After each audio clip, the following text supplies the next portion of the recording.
Hello, and my name is Rebecca Thomas. I'd like to welcome you to the National Botanic Garden of Wales, Growing the Future Chick Hatching Diary. Well, as you can see, we have an incubator, and this incubator has eggs in. This incubator should have been in a school, and the children would have been watching the chicks hatch. However, the schools have closed, so the incubator's come back home with me. So I thought I would send a little video to you just to show you what is happening.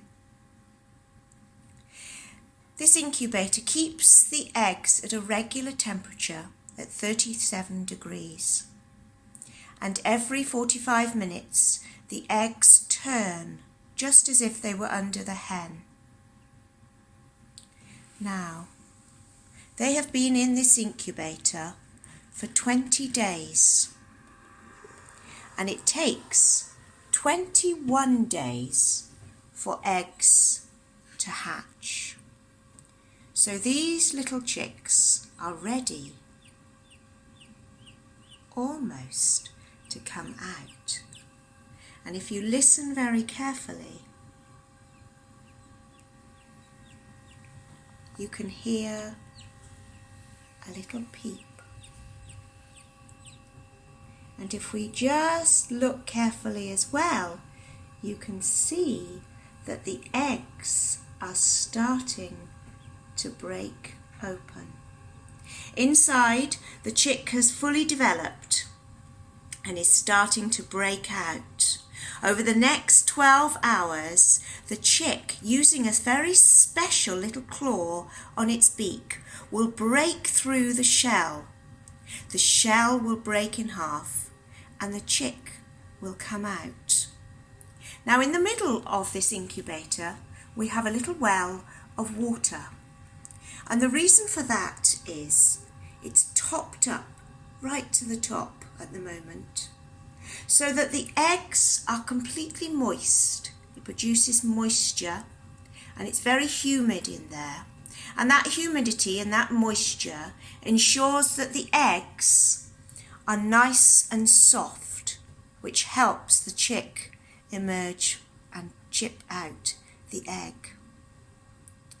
So we're going to leave these little lads and lasses for the next few hours, and when they start breaking out, I'll come and speak to you again. Well, as you can see, we've had some arrivals in the night, so I'm just going to open up the incubator and see what we have inside.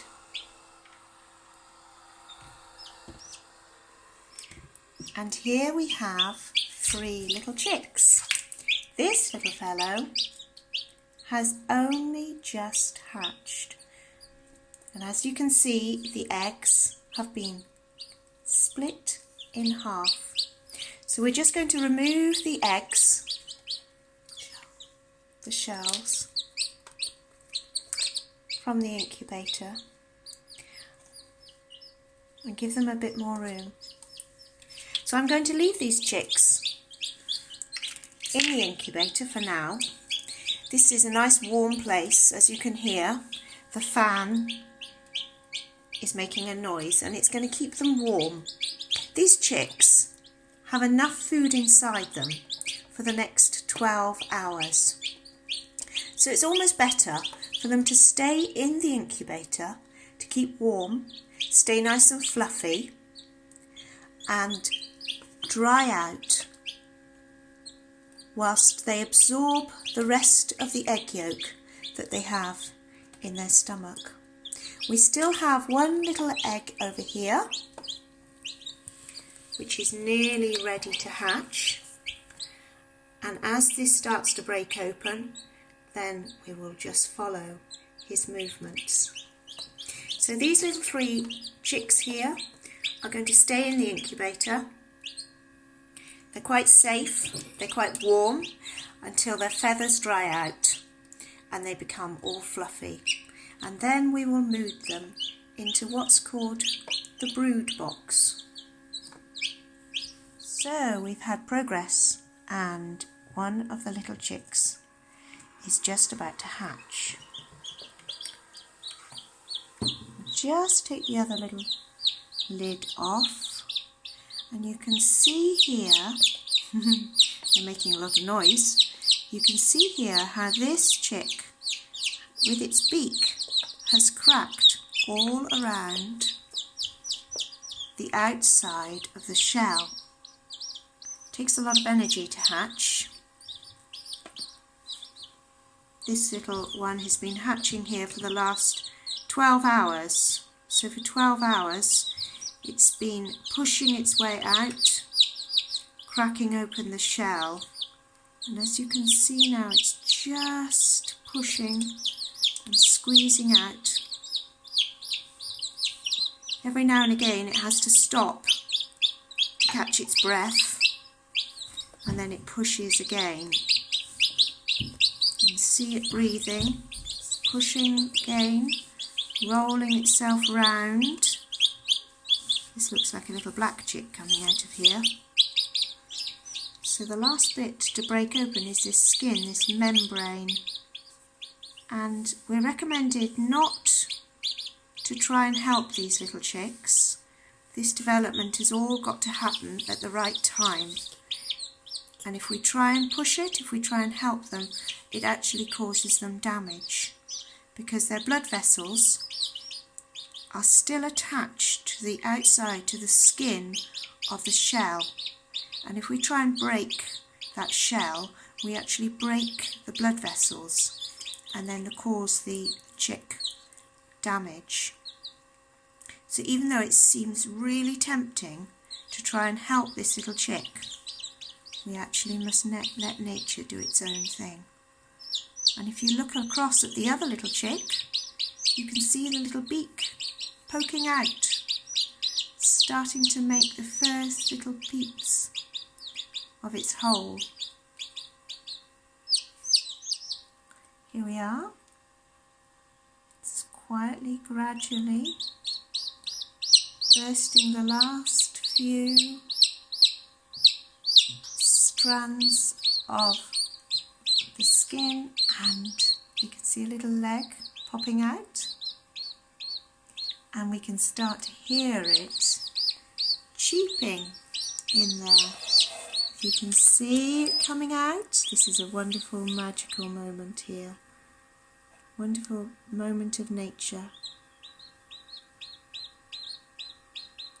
Having a little rest again before. It's amazing how it curls itself up into that small little egg. There's a foot there that you can see, and out it comes. Its head, you can see, is curled in to the top half of the egg, while its bottom is in the rest of the egg. Having another little rest now before it starts to give another little push and a roll round. Come on, little boy. Away. What a wonderful, amazing moment that is. Moment of nature. So this little chick now is exhausted. And we're just going to pop the lid back on to let him dry out naturally with his other little friends until he's nice and fluffy. Welcome to the world, little chick. Oh, he's roasting. That has been a very long and very exhausting entrance to the world. Make sure they're all tucked in nicely. And they can warm inside the incubator, just as if they were under the hen. So they will gradually stay in there now until they're nice and fluffy and warm. They've been in here for 12 hours and they've all nicely fluffed up. They're lovely and warm inside the incubator, so they're ready to transfer into the brooder box. And in the brooder box we have what's called an electric hen. This is a special warmer that the chicks can scuttle under, and underneath here is a warm plate to keep them cosy and warm. And the chicks have access to chick crumbs and to water. And over the top of that will go a lid. This is just a little propagator, but it's an ideal place to keep the chicks warm and snug whilst they develop. So very gently, I'm just going to transfer these little fellows straight over into the brooder box. Go on, little boys.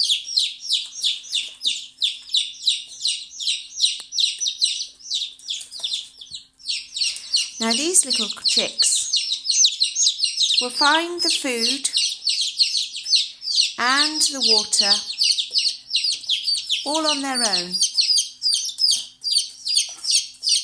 They won't need me to help them. They will instinctively find the food and the water, and they will keep themselves nice and warm underneath the electric hen. And then, as you can see, that little chick is just having a little drink. So we'll have free access of food and water, and this needs to be kept nice and fresh and clean on a daily basis. And as you can see, the chicks are already venturing out to see what their new little home is like. The chicks have now been moved into their new residence. This is an old playpen. And in the playpen, we have the three things that chicks need. We have warmth through the electric hen, and the chicks are able to go under there at night time or when they need a quick warm up. We also have food, and we have two feeders. We have a homemade feeder made out of a milk bottle with a heavy stone in it, and we also have a commercially bought feeder, and they have water as well. In the middle of the pen we've put sticks because chicks love to climb. Originally hens came from the jungle, they're jungle creatures, and they love to climb over sticks and branches. And we like to create an atmosphere whereby the chicks are in their home environment, where they can express natural instincts. As you can see, they're scratching in the sawdust, looking for little bits.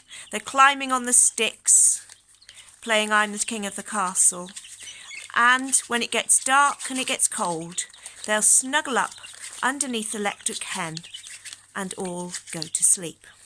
It's a perfect environment to raise young chicks until they're about 6 weeks old, when they can come away from the electric hen and their feathers have grown, and they can then be in a larger pen and they can start going as growers.